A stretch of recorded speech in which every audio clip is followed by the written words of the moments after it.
Bon, bienvenue sur cette nouvelle vidéo, sur ce nouveau value asset très important, car on va parler de l'acquisition de clients et comment acquérir de nouveaux clients pour ton agence de drop service. Quand tu commences, quand tu débutes, c'est une étape très importante. Donc c'est un processus que j'ai moi-même mis en place pour acquérir mes premiers clients dans ma propre agence, dont je vais te parler plus tard dans la vidéo. Donc voilà, c'est très important. Je vais faire juste un petit rappel sur ce qu'est le drop service pour que tu aies les idées claires, c'est quand même très important. Donc voilà, c'est ce schéma assez simple où toi, tu es là, tu as ton prestataire et ton client. Car dans ce business model-là, encore une fois, je le répète, ce n'est pas toi qui as besoin de compétences pour ça, car tu vas déléguer à un prestataire qui sera expert dans son domaine et qui du coup va réaliser cette tâche à ta place. Et du coup, ce sera un travail de qualité, vu que lui, ce sera un freelance qui aura les compétences pour réaliser cette tâche. Donc toi, tu vas prendre un maximum d'informations de ton client sur sa demande. S'il veut créer un site web, par exemple, tu vas lui demander combien de pages, combien de catégories, etc. Tu vas transmettre toutes ces informations-là à ton prestataire qui va réaliser la tâche, qui va ensuite te renvoyer la prestation et toi, tu vas le présenter à ton client. S'il y a des modifications, des petits changements désirés par ton client, en aucun cas c'est toi qui vas les faire, ce sera ton prestataire qui le fera. C'est donc ça la force du drop service, c'est quand tu es débutant, en 2025, tu n'as pas forcément de compétences à faire monétiser au début. Donc c'est intéressant de déléguer à un prestataire de qualité qui sera faire le travail comme il faut, en des temps très faibles et à des prix très très raisonnables. Donc voilà, donc c'est juste pour te présenter un peu l'écosystème du drop service, comment ça fonctionne, pour pas que tu sois trop perdu. Donc maintenant je vais te présenter voilà, comment acquérir de nouveaux clients avec différents canaux d'acquisition. Mais d'abord je voulais te dire que j'ai rouvert quelques places pour mon coaching totalement personnalisé qui est one-to-one, c'est un coaching qui est totalement offert. Donc dedans, je vais pouvoir t'apporter de nombreux conseils. Tu vas pouvoir poser toutes tes questions sur l'agence de drop service, le drop service en général, aussi sur comment j'ai pu lancer ma propre agence. Je vais t'apporter aussi mon expertise via mes anciens coachings, mes anciens élèves, les difficultés qu'ils ont pu rencontrer et comment ils ont réussi à passer outre, bien sûr. Et on va surtout mettre en place ensemble un plan d'action personnalisé qui te permettra de te lancer le plus rapidement et le plus simplement dans ta propre agence de drop service. Donc n'hésite pas à t'inscrire, c'est le premier lien de description. Moi, je te retrouve là-bas. Dedans, tu vas ressortir de là avec un maximum de connaissances. Et c'est très important au début d'avoir un maximum de connaissances vu que tu n'as pas forcément de compétences à monétiser. Donc plus tu sais des choses, mieux c'est. Donc voilà. Maintenant que ça c'est dit, on va passer à comment acquérir de nouveaux clients dans ton agence de drop service. Donc du coup, le drop service, je te rappelle que le but du drop service, c'est d'externaliser la prestation. Vu que tu n'as pas de compétences, il faut que tu trouves de bons prestataires. Voilà. Donc ton client aura une demande particulière, par exemple la création de site internet, d'identité visuelle, de logo. Il en existe énormément sur le marché. Derrière, toi, il faudra que tu arrives avec une valeur ajoutée en proposant des offres qui soient totalement personnalisées à la demande du client. Et ensuite, tu auras une concurrence qui est assez faible dans ce domaine, car c'est un business model qui est assez peu connu pour l'instant. Donc il faut en profiter un maximum. Ensuite, tu te dis comment créer le service. Et ben, on va faire ce qu'on appelle du outsourcing, c'est-à-dire qu'on va déléguer à un A plus player, à un expert dans son domaine, c'est-à-dire un freelance qui réalisera la tâche à ta place. Donc ce prestataire-là sera expert dans son domaine, il aura du coup les compétences pour le faire. Et du coup, si tu choisis bien tes prestataires, si tu fais un bon listing, tu auras des faibles délais, c'est-à-dire moins d'une semaine pour réaliser une tâche. Ça, c'est très important à prendre en compte quand tu fais ton listing de prestataires, qu'il y ait des délais assez courts. Donc, entre guillemets, il fera le travail à ta place. Toi, tu seras le lien entre ton client et ton prestataire. Tu géreras les deux, mais tu ne feras pas la compétence, donc tu ne perdras pas du temps à faire ça. Tu pourras gérer autre chose dans ta propre agence. Ce qui est très important au début, quand tu es débutant, bien sûr.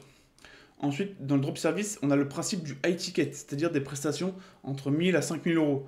Donc, c'est-à-dire qu'il te faudra très peu de volume, très peu d'acquisition, très peu de clients par mois pour atteindre, par exemple, la barre symbolique des 10 000 euros par mois, qui est une barre que tout le monde veut atteindre au début, bien sûr. Donc, comme je te l'ai dit, ce sera un faible volume, les marges seront élevées. Généralement, en drop service, on est entre 80 à 90% de marge, ce qui est énorme quand tu débutes.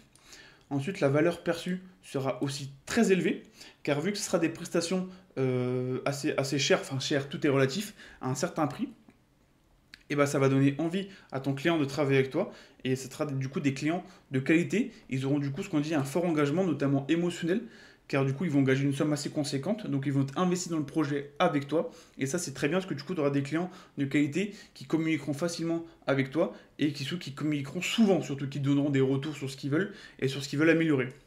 Et ensuite, une agence de robe service, c'est facilement scalable, pardon. C'est-à-dire qu'une fois que tu auras acquis tes premiers clients, tu pourras la développer pour, du coup, acquérir encore plus de nouveaux clients via différents processus dans ton agence. Donc maintenant, on va passer au cœur de la vidéo, pardon, qui est l'acquisition client, qui se passe par différents canaux. Donc je vais te les présenter un par un pour pas que tu sois trop perdu. Donc le premier canal, c'est le mécanique. du coup. Donc ça passe par des campagnes de mailing ciblées à des clients ciblés. Alors vu que nous, on parle souvent, on fait souvent du B2B, on parle souvent à des solopreneurs, donc B2B c'est business to business, il va falloir que tu fasses des recherches sur les réseaux sociaux, sur Instagram, sur LinkedIn, à qui vendre. Enfin, tu définisses ton personal buyer, ton avatar client. Parce qu'on ne va pas vendre à des particuliers qui n'ont rien à proposer derrière eux. Parce que un particulier n'a pas forcément besoin d'un site internet, d'un logo. Voilà, donc c'est très important que tu définisses à qui tu vas vendre. Pareil, tu pourras aussi faire des appels à froid, donc des call calling, pareil, à des clients ciblés. Et du setting, c'est-à-dire des messages sur les réseaux sociaux à froid, à des clients aussi ciblés. Donc ensuite, on a le canal organique. Donc ça, c'est principalement sur les réseaux sociaux. Donc YouTube, Instagram en majorité, où tu créeras du contenu, c'est-à-dire des shorts, des réels, des contenus lourds sur YouTube, où tu présenteras ce que tu feras, tu présenteras ton agence, les services que tu proposes, et voilà, tu te présenteras pour développer ton audience, tout simplement. Derrière, on a aussi ce qu'on appelle des lead magnets. Donc c'est aussi des courtes vidéos pour présenter ce que tu fais tout simplement. Et on a aussi la partie importante, c'est ton site internet. Il va falloir que tu te crées un site internet pro et totalement personnalisé où tu présenteras ta propre agence, ce qu'elle propose, les services, où tu mettras en avant ton portfolio, c'est-à-dire tes prestations antérieures, les avis de tes différents clients pour que ça rassure tes futurs clients. Ensuite, troisièmement, on a le canal automatique. Alors via des ads, ça peut être sur Google, sur Meta. Alors ça, c'est un canal qui est, pour moi qui est secondaire. Parce que quand tu débutes, tu n'as pas forcément de ressources d'argent allouées à faire de la pub, tout simplement. Donc moi, ce que je conseille, c'est de te focus un maximum sur la partie mécanique et organique. Puis une fois que tu as pu acquérir tes premiers clients et avoir ton chiffre d'affaires qui commence à rentrer, là, investir sur de la pub pour te développer encore plus rapidement. Et par la suite, on a un canal qui est trop, malheureusement,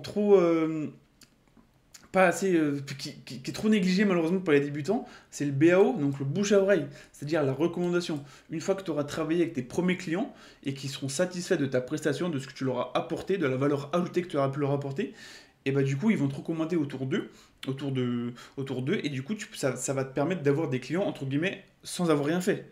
Voilà. Donc ça va permettre de te développer un portefeuille client conséquent sans avoir à démarcher ces clients-là. Donc ça va augmenter la satisfaction client, ça va te permettre de les fidéliser en leur proposant des offres par exemple mensuelles, des abonnements pour mettre à jour par exemple leur site internet, pour faire du SEO, c'est-à-dire qui se retrouvent en top des recherches sur Google tout simplement. Et ça va du coup augmenter ton panier moyen de vente tout simplement. Parce que tu auras du coup le prix de la prestation, plus la fidélisation et donc les abonnements mensuels. Donc ça va augmenter ton panier moyen. Donc c'est très important à prendre en compte. Donc pour faire un petit résumé, quand tu débutes, tu spams à fond le canal mécanique et le canal organique. En second temps, une fois que tu as pu avoir tes premiers euros, ton premier chiffre d'affaires, tu vas pouvoir faire de la pub, mais pas au début parce que tu n'as pas forcément de ressources allouées. Et ensuite, le bouche à oreille à prendre en compte qui viendra sans que tu aies besoin de démarcher les clients. Donc par la suite, ces 4 canaux-là vont t'apporter des leads, donc des potentiels clients que tu devras convertir pour les amener dans ton agent de drop service. Et pour les convertir, il y a des différentes étapes à faire. Donc là, tu ne les as pas encore eu, il faut les closer tout simplement.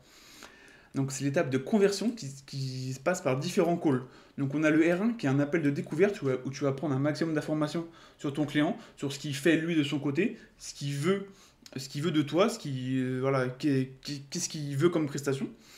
Par exemple, s'il veut un site internet, comment il le veut, quel typo, quelle couleur, combien de rubriques, etc.